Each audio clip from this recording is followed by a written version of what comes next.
Hello my dear friends, आप सभी का मेरे यूट्यूब चैनल एक ही आनंद क्लास में दिल से स्वागत है। आज हम लोग इस वीडियो के माध्यम से पढ़ने जा रहे हैं शब्द जो कि हिंदी व्याकरण का एक महत्वपूर्ण टॉपिक है। तो आइए अब हम लोग स्टार्ट करते हैं। तो हम लोग क्या करते हैं, सबसे पहले इसका परिभाषा जान लेते हैं कि शब्द हम लोग आखिर कहते किसको हैं।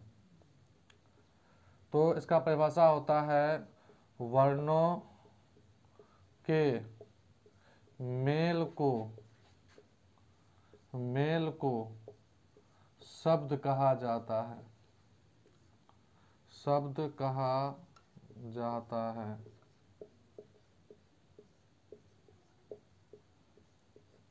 मेल को शब्द कहा जाता है।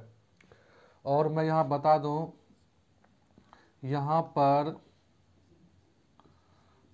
मेल से जो शब्द बनते हैं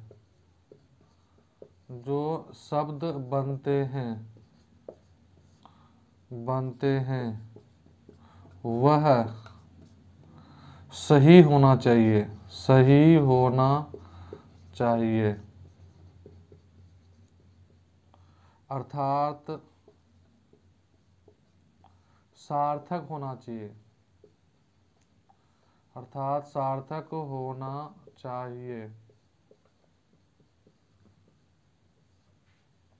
आप लोग ध्यान देंगे कि वर्णों के मेल, यहाँ पे एक शब्द आया है मेल।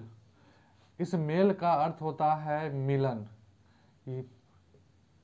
मिलन यानी कि इसका मतलब होता है मिलना। तो यहाँ पे क्या होता है कि किसी भी वर्ण को हम लोग क्या करते हैं, मिलाते हैं। जैसे कि मान लीजिए में एक को क्या है, वर्ण है, प्लस मो क्या है, वर्ण है, प्लस लो क्या है, वर्ण है। इन सबसे क्या शब्द बना, कमल। लेकिन जैसे ही हम एक वर्ड लेते हैं, रो, को, ले लें तो, इससे क्या तो इसके मिल से क्या बनता है, रकट। तो यहाँ पर क्या हो रहा है, इस कमल का सही अर्थ मिल रहा है। इसका अर्थ क्या हो रहा है, हमें मिल रहा है।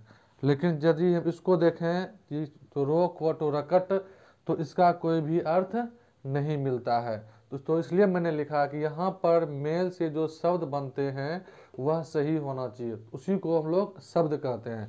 अब ऐसा नहीं कि कुछ भी हम मेल कर दिए और लिख दिए तो हम लोग शब्द उसको नहीं कहेंगे। तो आइए अब हम लोग पढ़ते हैं शब्द की विशेषताएं। अब हम लोग पढ़ेंगे कि शब्द की क्या क्या विशेषताएं होती है। देखिए, जो भी शब्द होते हैं पहला चीज तो वो अनेकार्थी होते हैं।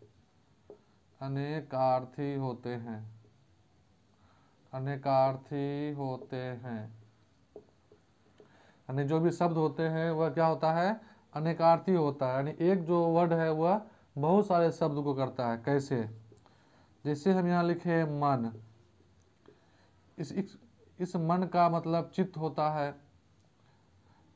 इसी मन का एक और अर्थ होता है मात्रा। इस मान लीजिए इसके वाक्य बनाए कि मेरा मन अच्छा नहीं है।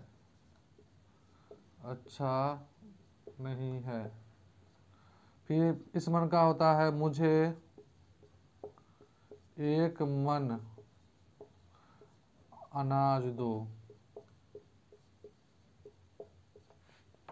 तो आप लोग यहाँ पे थोड़ा सा क्या करेंगे, ध्यान देंगे। इस मन का मतलब होता है चित्त, यानी मेरा मन कैसा है, और इस मन का मतलब होता है मात्रा। जैसे मेरा मन अच्छा नहीं है, तो यहाँ पे क्या आया है, यही मन आया है। यहाँ मन का अर्थ कुछ और हो जाता है।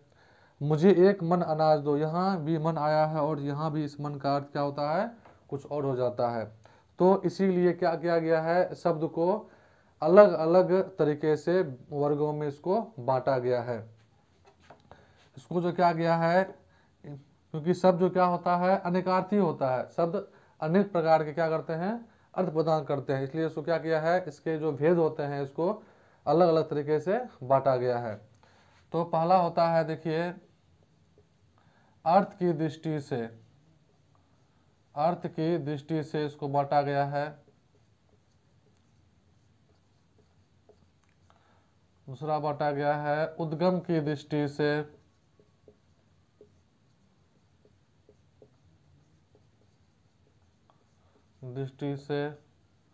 और तीसरा बांटा गया है व्युत्पत्ति की दृष्टि से।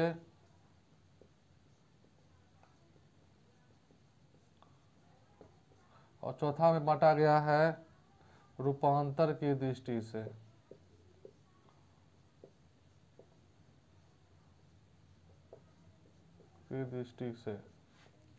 यानी कि इस शब्द को हम लोग क्या है, चार तरीके से अलग अलग भाग में बांटा गया है।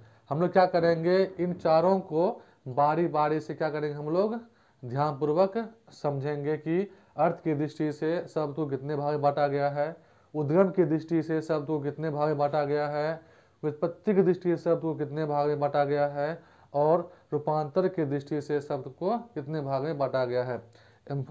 और मैं बता दूं, इसके साथ साथ एक शब्द होता है संकर शब्द। हम लोग इसमें संकर शब्द भी पढ़ेंगे। इसके साथ साथ क्या होता है, हम लोग संकर शब्द भी इसी के अंतर्गत आता है, तो हम लोग संकर शब्द के बारे में भी इसमें विस्तार से पढ़ेंगे। तो आइए अब हम लोग अर्थ की दृष्टि से पहले शब्द को जानते हैं। अर्थ की दृष्टि से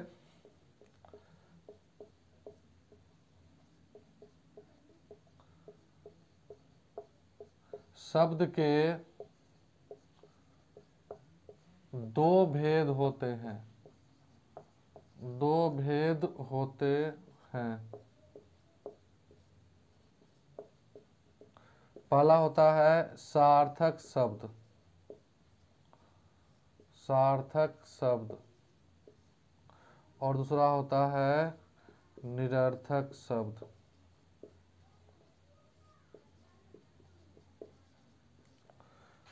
तो आप लोग इसको याद रखेंगे कि अर्थ की दृष्टि से शब्द को दो भाग में बांटा गया है। एक होता है सार्थक शब्द, एक होता है निरर्थक शब्द। अब देखिए, हम लोग सार्थक शब्द को पहले देख लेते हैं। सार्थक शब्द किसे कहते हैं? सार्थक शब्द ऐसा शब्द जो सही सही अर्थ प्रदान करे। जो सही सही अर्थ प्रदान करे। अर्थ प्रदान करे, उसको हम लोग क्या कहेंगे? सार्थक शब्द कहेंगे। कैसे? जैसे हम लिखते हैं जल, इस जल का मतलब होता है पानी। जैसे हम लिखते हैं बल, तो इस बल का मतलब होता है ताकत, यानी कि ये बॉडी होता है ताकत। इस बल का मतलब क्या होता है? ताकत, शक्ति। कुछ भी लिख सकते हैं। कलम, कलम का मतलब जानते ही, इसे हम लिखते हैं।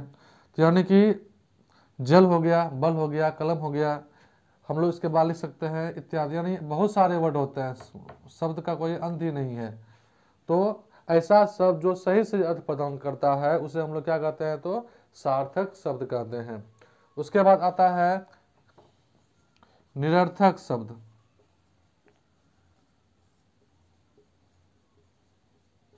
इसे लिखेंगे ऐसा शब्द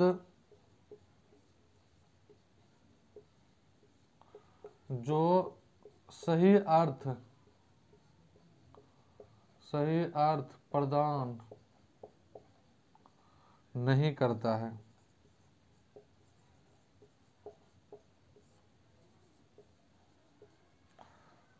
मतलब कि आप लोग ध्यान दीजिएगा इधर, इसमें क्या बोलना है?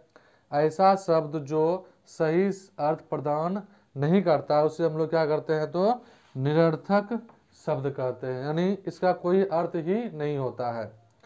कैसे? आप लोग, मैं यहाँ एग्जाम्पल दे देता हूँ। जैसे हम लोग देते हैं टोको टक, इसका कोई अर्थ नहीं है।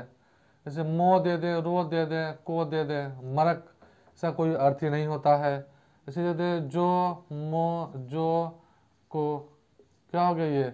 जमकक, इसका कोई अर्थ ही नहीं होता है।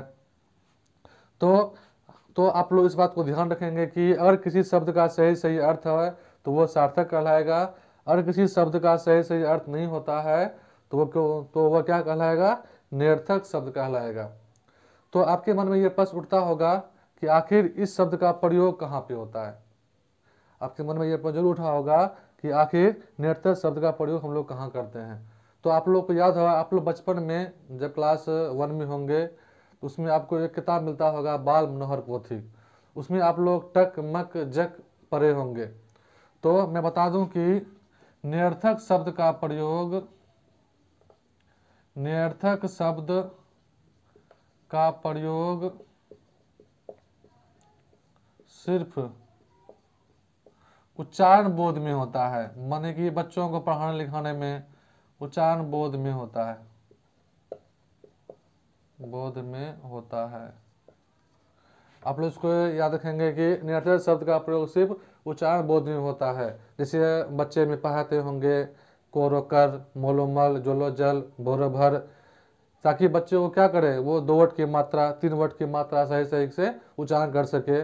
तो उसी उद्देश्य को लेकर क्या है, इन सब का प्रयोग होता है नहीं। और इस सब का प्रयोग जो है हिंदी व्याकरण में कहीं पर नहीं होता। हिंदी व्याकरण में आपको क्या होता है, सिर्फ सार्थक शब्द का ही प्रयोग मिलता है। तो आज का यह टॉपिक आपको कैसा लगा? अगर आपको ये आज का टॉपिक अच्छा लगे तो कृपया मेरे इस चैनल को ज़रूर सब्सक्राइब करें और अपने दोस्तों के बीच भी शेयर करें, ताकि उन्हें भी इस तरह की अच्छी अच्छी जानकारियाँ प्राप्त हो सके।